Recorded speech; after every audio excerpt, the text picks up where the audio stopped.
yo voy a hablar desde dos lugares. Uno, como bien decía Paulina, desde lo que es el Observatorio Parlamentario, que es una instancia que articula a un conjunto de organizaciones académicas y de la sociedad civil que viene funcionando desde el año 2006 y que coordinamos desde Humana, y cuyo objetivo es poder, por un lado, informar a la ciudadanía respecto de lo que está pasando en el proceso legislativo, por otro acercar representantes y representados, y por otro hacer fiscalización, seguimiento y monitoreo respecto de dos grandes temas que son institucionalidad democrática y derechos humanos.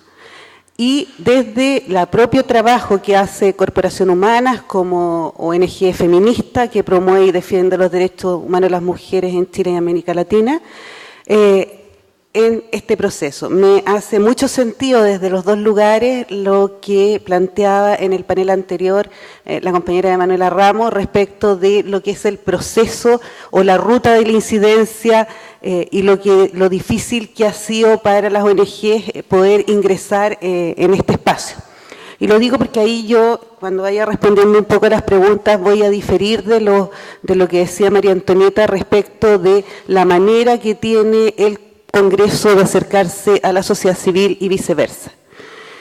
La primera pregunta que se me planteaba para el panel era si la actual institucionalidad, es decir, el Congreso, favorece o inhibe el avance de la legislación por la igualdad de género.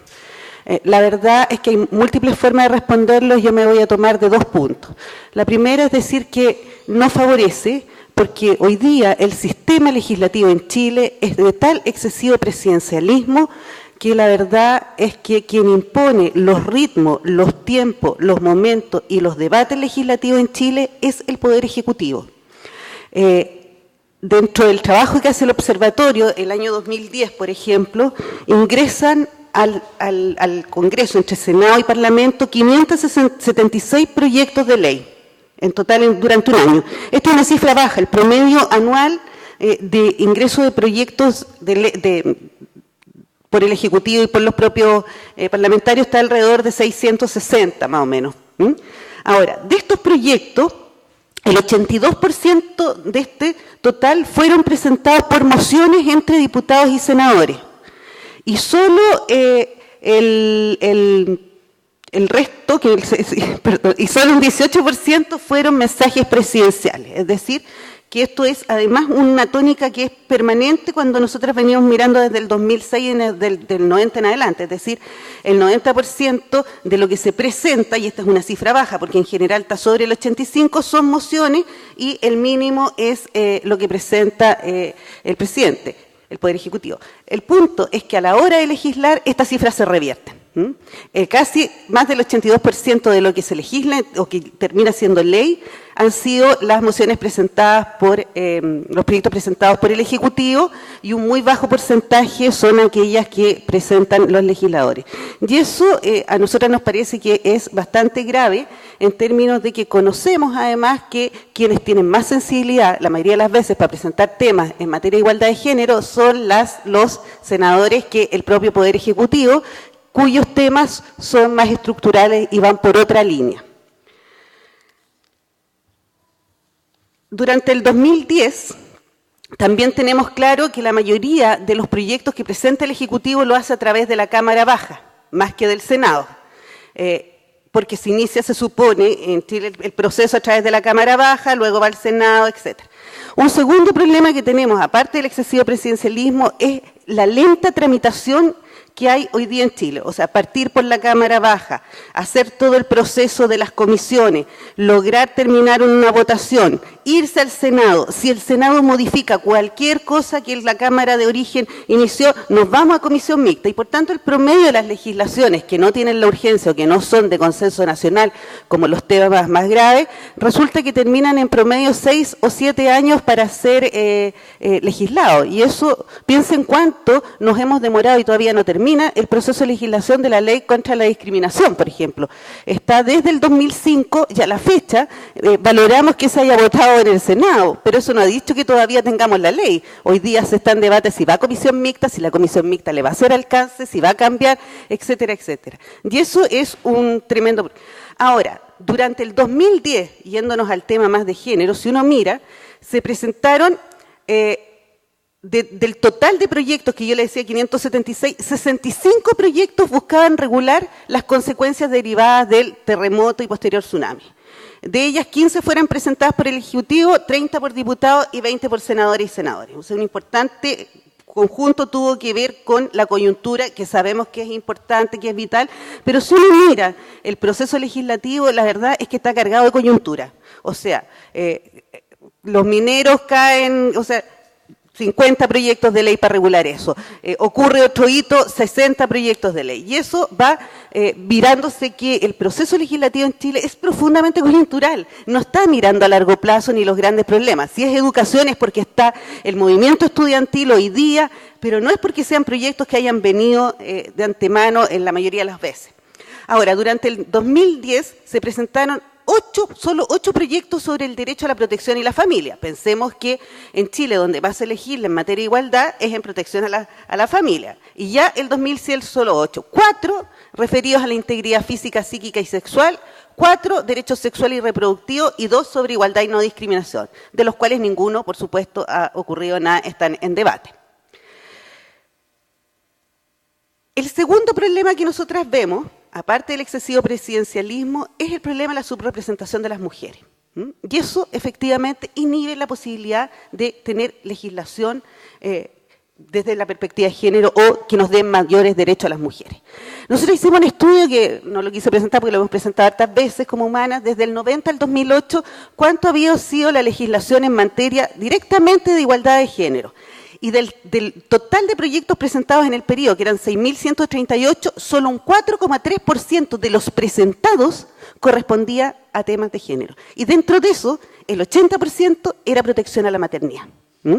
Y cuando uno dice, ¿y qué pasó de ese 4,3% que ingresó? La verdad es que encontramos que archivado, por falta de debate, hay un 21,6%. En tramitación, el 48% está en tramitación todavía, y estamos hablando del 90 en adelante. Solo un 27% de ese 4,3% se publicaron y el resto fueron rechazados o retirados. Entonces, ante la pregunta, ¿qué factores inhiben? Nosotras vemos 2 grandes, hay más, pero el primero, como decíamos, el excesivo presidencialismo. Aquí habría que intentar ir hacia otro régimen donde los senadores y las senadoras y los diputados y diputadas tuvieran efectivamente mayor posibilidad, porque cuando se evalúan, la verdad es que la evaluación es, entre otros elementos, es ¿cuántas mociones presentaron? Y la pregunta que uno se hace, ¿para qué presentan tantas mociones si esas mociones finalmente no van a ser debatidas? Segundo, se sabe y se conoce que en este sistema binominal, la verdad es que para que un proyecto tenga urgencia y logre conseguir que el Ejecutivo se la dé, tiene que ser transversal. Es decir, tiene que haber cruzado todo el espectro político. No sirve que un senador o senadora, un diputado o diputado presente un súper buen proyecto. Eso es para la foto, eso es para la tele, pero para legislar de verdad tiene que ser transversal porque es la única forma. Entonces, están todos esos problemas y además sumémosle que conocemos que tras las iniciativas en materia de género siempre vamos a encontrar una senadora, una diputada, por supuesto que van a haber diputados y diputadas, hombres, pero la mayoría, si uno mira la ley de violencia, la ley de femicidio, el propio postnatal, etcétera, las defensas más fuertes de eso están en las mujeres. La composición históricamente de la Comisión Familia ha sido mayoritariamente femenina. Esta vez estamos más o menos en igualdad, pero también, y yo lo digo cada vez que puedo, yo conocí muchos diputados que en algún minuto decían que los que entraban pasaban a la Comisión Familia porque era como hacer el servicio militar, era casi un castigo, porque se le ve como una comisión de menor importancia. Uno de los factores que acusó permanentemente el observatorio parlamentario tenía que ver con esto, entonces con la baja asistencia que tenía la Comisión Familia en comparación con Constitución, Legislación y Justicia, con Economía, con Fomento. Y la verdad es que fiscalizar ha servido porque hoy día la Comisión Familia tenía una de las más altas porcentajes de asistencia. Pero además tiene que ver con los temas que se están tratando. Una segunda pregunta que se nos instalaba era ¿qué lugar tiene hoy día dentro de la institucionalidad democrática el proceso de participación de la ciudadanía en la formación de la ley? Y la verdad es que ninguna. Nosotros no tenemos iniciativa popular de ley, y es bastante curioso porque cuando hemos hecho encuesta como observatorio a los senadores y senadoras, diputados y diputadas, la mayoría está porque sí a la iniciativa. Entonces no entendemos que llevemos con esa propuesta años y no se vote. Sí, dentro de las encuestas lo que contestan es que sí están por votar a favor. Y es curioso porque además este es un mecanismo que está consagrado, implementado en la mayoría de parte del mundo y en la mayoría de los países de América Latina. Podemos debatir respecto de su utilidad y de cuánto se usa, que ha sido un argumento que dicen, que en muchos países se tiene, pero no se usa. Pero bueno, finalmente, aunque no se use, se tiene el mecanismo y ya depende de la ciudadanía si lo va a usar o no. Segundo, es simbólicamente una forma de hacer un llamado a la sociedad civil.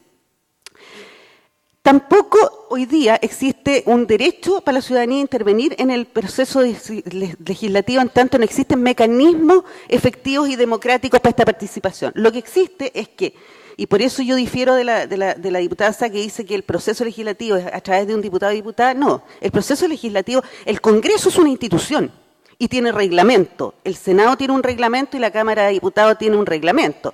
Y la Ley Orgánica Constitucional del Congreso Nacional, en su artículo 22, lo que dice es que están facultadas las comisiones y las cámaras para hacerse asesorar por cualquier especialista en la materia respectiva y solicitar informes u oír a las instituciones y personas que estiman conveniente.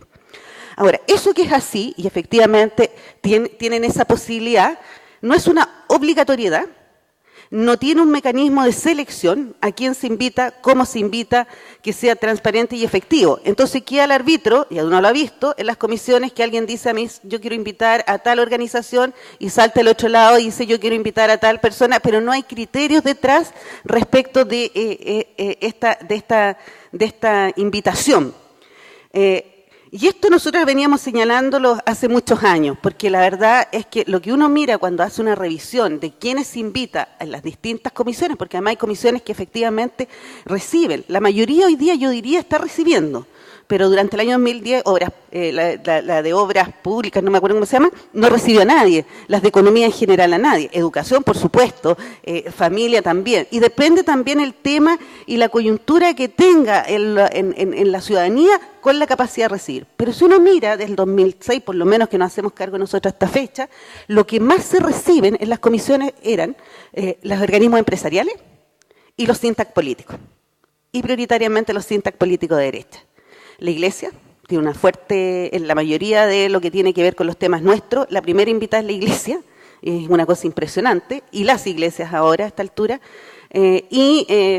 nosotras efectivamente pedimos permanentemente como observatorio, como corporación humana ir, y en algunos casos se nos invita, pero no existe ese reglamento. Tampoco hay una pelea que hemos dado que en la ley de lobby a las ONG se nos contemple, porque otra forma de poder hacer participación en el proceso es a través de hacer el lobby de incidencia. Y la ley de lobby expresamente nos deja fuera a las ONG de este proceso, cosa que nos parece bastante grave, porque a mí me gustaría saber cuántas veces va Libertad de Desarrollo, con quiénes habla, qué de lo que Libertad de Desarrollo dijo queda, etcétera, etcétera, porque también es una forma de medir la incidencia de la sociedad civil. No basta ir y decir, mire, yo envío esta minuta, que nosotras lo hacemos, entrego estos argumentos, etcétera. A la hora de la ley, ¿qué de esto, de lo que yo como institución, como observatorio, como humanas planteamos, queda o no queda en la ley? Eso tampoco está claro ni se reconoce por parte de los legisladores, que sería parte del tema.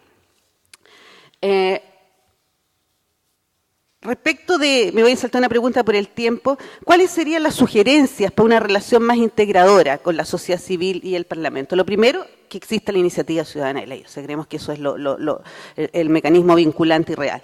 Lo segundo es que exista un reglamento claro con un mecanismo que otorgue obligatoriedad a todas las comisiones a recibir y escuchar a la sociedad civil. Que tenga mecanismo, que diga a quién se escucha, que diga cómo se va a invitar, dónde se pueden inscribir, de esa inscripción, cómo se va a hacer la votación para quienes participan, o cómo se hace el proceso de selección de quienes participan y que ese proceso de selección tiene que abarcar toda la sociedad civil, los distintos espectros políticos, etcétera, que sea realmente.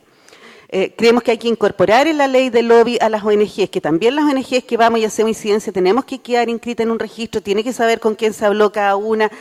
Creemos que también, porque hay un fuerte trabajo que se hace con las bancadas del Senado y del Parlamento, y no solo en materia de los empresarios, que es lo que el lobby estaría regulando, sino que también creemos que la ONG tendríamos que pasar eso, porque por una cosa de transparencia de nosotras, por una cosa de transparencia, a mí me interesa que en materia, por ejemplo, del proyecto de aborto, saber cuántas veces ha ido las Provida, con quién se han juntado, cuál es el nivel de incidencia que tienen. Creo que eso es vital. En materia de la incidencia, yo concuerdo con Manuela Ramos que el tema de la expertise técnica, de los argumentos, de trabajar, de hacer mapas, mapeo, es vital para poder intervenir en este proceso. Eso, muchas gracias. Gracias, Carolina.